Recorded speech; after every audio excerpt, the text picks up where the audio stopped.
have been swimming for 6 days. I'm trying to do 5 days a week. So I did 5 days last week of swimming, 18 lengths of the pool each day. And today I've done one because it's Monday.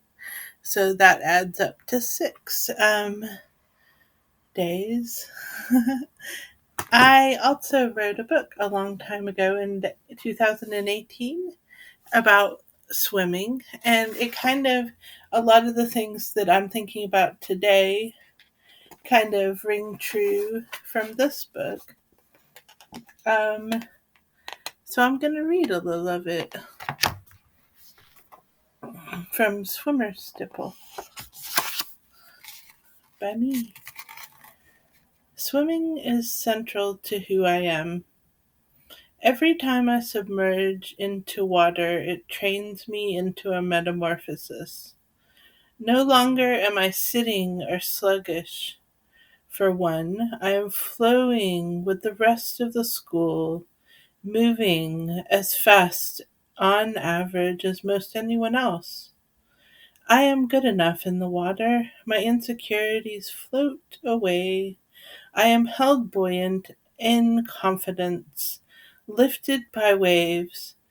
I do not have to struggle to rise to the surface. I am naturally buoyant, built heavy since high school, with my own natural floating devices. Actually, that's since adulthood. I wasn't heavy in high school. When I swim, I tap into a part of my body that has universal age. It does not mind me being buoyant because I can go swimming from day to day, year to year. I prove myself that I am still here. The motion against my body is a consistent pattern that does not change. I am here still. Regardless of how slow I am on land, I am freed in pool or sea. My mind is unencumbered in the water. I am a different creature entirely. If my hands were not wet, I could write the most elegant poetry, but the thoughts seem to dry differently. Keep swimming. Two horizons, known informally, connect from time to time. There is a true story of monks who go each week to buy the freedom of some fish. Sometimes I feel caught by hands that need me for their livelihood, dirty fists from hard, oily scut works. Shocked, breathing air, I dip back into the simmering grace of gratitude. In the pool, the quickest way to get from one side to the other side is the front crawl. The body posture speeds you up. Airflow does not allow so many thoughts to enter your mind. Front crawl means you are lying on your belly and kicking with alternating legs. Your forehead is out of the water, but you are otherwise submerged. Your arms alternate too, digging into the water. You breathe on the right side, then let your arms go 1.5 stroke before you breathe the next time on your left. It can feel forever before you get air again. If you are thinking about it, you repeat the stroke. Swimmer. Ocean that soothes my skin, sun burned from wandering. As I swim through legs of fish, I sing out a wish that the shore keeps intent. That night I will sleep in a tent. The story of the isle is every once in a while half of it goes under. It sounds like such a blunder. Backstrokes are a lot like the front crawl, except instead of lying on your front, you're butt down in the water. This is a slower stroke for most of us. You try to be as flat as possible, and your head is always out of the water. Your ears rest on the water like a pillow. When I swim the breaststroke, I reach out in a line in front down. I bring my arms around and circle them in front of my breastbone, scrunching up the legs and kicking with my strength, propelling myself forward and starts. It's a symmetrical stroke. The side stroke is a resting stroke. So good a thing to do when you need a breather. The heart beats slower even when we work out in the water because of hydrostatic pressure. When I was taught the side stroke in high school, I learned that the arms are much like they do when picking apples. My legs go into scissor kick. The butterfly stroke, the only one requiring the best athletic build, is so different. I can barely do it without the assurance of ocean waves or jumping off the floor of the pool for momentum. It has a good name, though, since both of the arms move out of the water like a butterfly wing taking flight. The legs kick like a dolphin's. I wrote Libby briefly on skinny dipping, and she suggested I expand it. Go deeper seemed to be her refrain, so I will paddle out past the breakers with you now. Swimming is funny to examine. I swim on good and bad days. I get a real workout sometimes. And other days I just barely move my body. But even on the lazy days, my body is affected by the hydrostatic pressure. My heart beats slower in the water.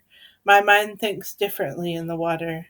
I am spiritually transformed in the water. Mom, Joey, and Anna, my siblings, and I went to Clear Creek to get a little country, our way of expressing our the growing deprivation of nature, our growing deprivation from nature. Our family, which those four individuals and Daddy made up of post back to the land farmers who had moved to the city reluctant to nature for the beauty of earth. I think of Clear Creek is so relevant because I think of myself as taking the plunge to learn to swim there. I swam early at age 6. In so many places, saying I learned to swim in any one of them could be like saying I learned to write in one sitting. It just could not be so. Once, though, I was wearing an orange life jacket, and I realized I would be swimming if I took it off, but I was positive I could not be truly swimming with the jacket on. So I slipped out of the life jacket and fell into the arms of the water like I was born with fins. Which is more risky? Skinny dipping and holding my breath under the headlights of a police vehicles, or skinny dipping in broad daylight in a rural location in a river with my best friend and her younger sister. I think the police run was riskier, hands down. A few cars did pass us when we were skinny dipping. I actually waved at one of them. Joy looked a bit worried, and I also was annoyed at me. Sugi grinned. She is a little sister of Joy, and a woman with a wild sense of adventure.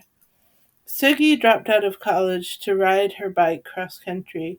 I wanted to stress the uniqueness of every swimming experience that I have enjoyed. When I swam nude in the Clinch River with Joy and Sugi, turns we took turns letting the streaming water pull us through the rocks and shoot kind of like I did one other time in a water park. I guess swimming always boosts my emotions, but swimming naked elevates my mood by leaps and bounds. The purpose of being naked in the water is not to appear beautiful, it is to be that much nearer to the vibrating molecules of life that are surrounding your body, touching it all over, massaging it with earnest. There is something in water that carries energy, though it does not fit the definition of life. Rain can make music, snow haikus, and even an Appalachian creek can bring the world of dance in a special different way. This is the last one. This is the one from last year. The little inlander, so fearlessly skipping under my waters, falling into my unexpected, protecting arms, said the ocean every dip I've ever taken. When I was swimming naked in Costa Rica in a wild Rio, I was not tuned into the many dangers that could have happened to me. I was the lucky Americana. No one raped me. No snakes stole my innocence either. No rapid currents conked me unconscious. My sister grimaced when I told her I went dipping in the Rio, so far away from any civilization. We all hiked in that thick of the forest, a full day's hike when my body was young and fit for walking up and down steep terrain. Anna was right to scold me. She was in charge of making sure I did not lose my life on one of my impulsive whims. But my whims held truth too, even though my thoughts were not always rational. I knew that therapeutic power had water had over me. I knew how it washed at me and baptized me better. Only love I have for you, an ocean of it. I do not know where it comes from. I just swim in part of it at a time. Then I pack up and go west. The mountains harbor me for full years, while the ocean bobs and spits. Still I love you when I see the wrens. I love you when I think of you.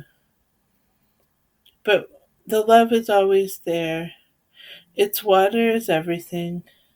The ocean is my cheek tear. The ocean is my heart blood. You are my sister, reader of books, eater of asparagus and kale, skinner of hides, dream builder. You rise and fall, I bob with you. This ageless feeling must be part of what Elizabeth Vega knows so well when she takes people skinny dipping in the Berea Reservoir. Last summer I went there with her many times. There was a feeling of vulnerability, a few college-age women so far from our cars, me sliding my glasses into my shoes so I could properly see to drive these women home. In the water we found we were being watched by a bird I know very well, the great blue heron. My oldest half-sister, Dani, the OBGYN, has always reminded me so much of that bird that I think of her every time the great blue heron enters my life. I identified the bird with my glasses off. That is how well I know my sister's totem. I could feel its presence before I saw it there. I spoke with Frances, one of the other women, about totem animals while one of my personal heroes, Elizabeth, swam up to the shore to get a better look at the heron. The magnificent bird did not leave the scene. We we felt no need to whip out our cell phones and take pictures. We were naked anyway. We remember the moment in our hearts.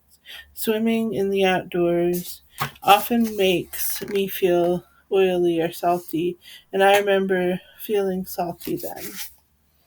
Somehow teaching Elizabeth the name of that bird and watching her bond with it as if it was my sister, a woman around Elizabeth's age there to meet us. Her presence filled the reservoir area, totem to totem, like a dear family that we saw as we slipped back into the summer, our summer shorts and t-shirts.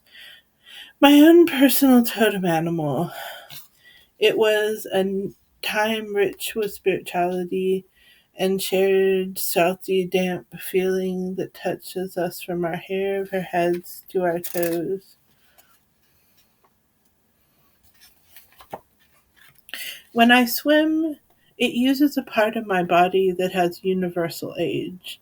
It does not mind me being buoyant or sinking like a rod, because I can go swimming from day to day, year to year. I prove myself that I am still here.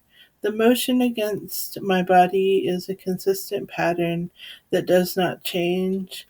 I am here, regardless of what happens to me, regardless of what horrible mistakes and my actions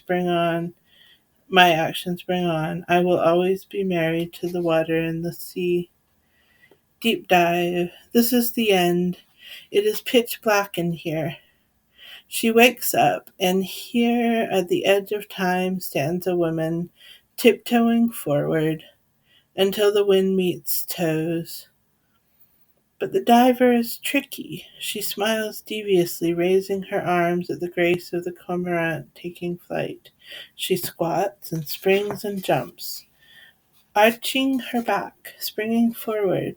This is the end. But it is a nice new force of gravity that pulls the diver down. Fingers, arms, head, body, she enters this new realm, unprepared as a diver, ready as a dolphin hitting water. There are some things we appreciate more when we've had a good amount of time living without them. That is how I was about swimming, writing, failing, trying anything of life for a while. Over the past 10 years, I spent maybe half of my time working in a school, but the other 5 years was a time lacking in structure. In my early 20s, I began drawing disability money. Though I was not always frugal, I have learned to be frugal with my finances, and the disability income was all that I needed to sustain myself. So I said to myself, I guess I don't need to work or go to school. I can just do what I want to do.